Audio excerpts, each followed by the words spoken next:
Cassian raised his fist to the green door in the dim hallway and hesitated. He'd cut down more enemies than he cared to tally, had stood knee-deep in gore on countless battlefields and kept swinging, had made choices that cost him the lives of skilled warriors, had been a general and a grunt and an assassin. And yet, here he was, lowering his fist, balking.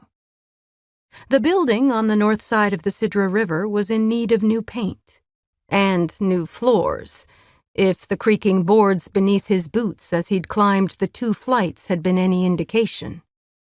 But at least it was clean. Definitely grim by Valaris's standards, but when the city itself had no slums, that wasn't saying much. He'd seen and stayed in far worse.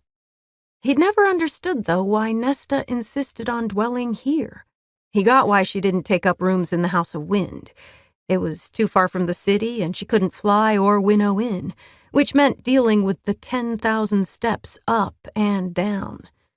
But why live in this dump, when the townhouse was sitting empty? Since construction had finished on Feyre and Rhys's sprawling home on the river, the townhouse had been left open to any of their friends who needed or wanted it.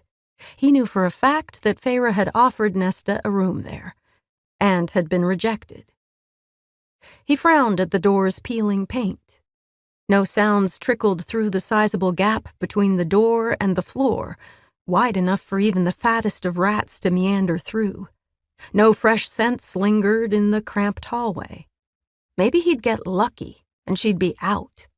Perhaps sleeping under the bar of whatever seedy tavern she'd frequented last night. Though that might be worse, since he'd need to track her down there instead.